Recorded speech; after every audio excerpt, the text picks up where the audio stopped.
sẹ́nitọ̀ tó ṣojú àwọn èèyàn ààrẹ gbùngbùn ìpínlẹ̀ Ọ̀ṣun nílẹ̀ẹ́gbìmọ̀ asòfin àgbà orílẹ̀-èdè yìí láàrin ọdún 2019 sí ọdún 2023 Ajíbọ́lá Bashiru ti sọ pé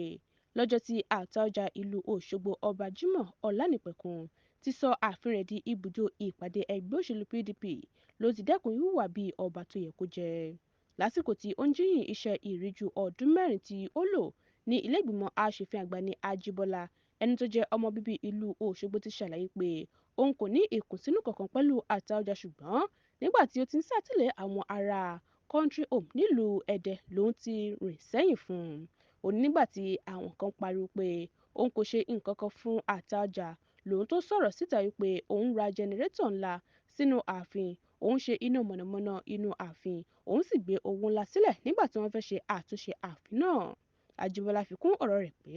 inú ààfin Ataọja ni wọ́n ti ń ṣe ìpàdé ẹgbẹ́ òṣèlú PDP báyìí èyí tí kò bójúmu gẹ́gẹ́ bí ọba ṣùgbọ́n ó ní kí Ataọja tẹ̀síwájú tó bá ròyìn pé òṣèlú lòun fẹ́ máa ṣe.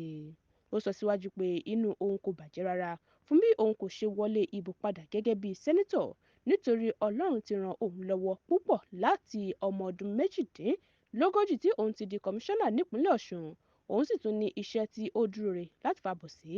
Ó wá ké sí àwọn ọmọ ẹgbẹ́ òṣèlú APC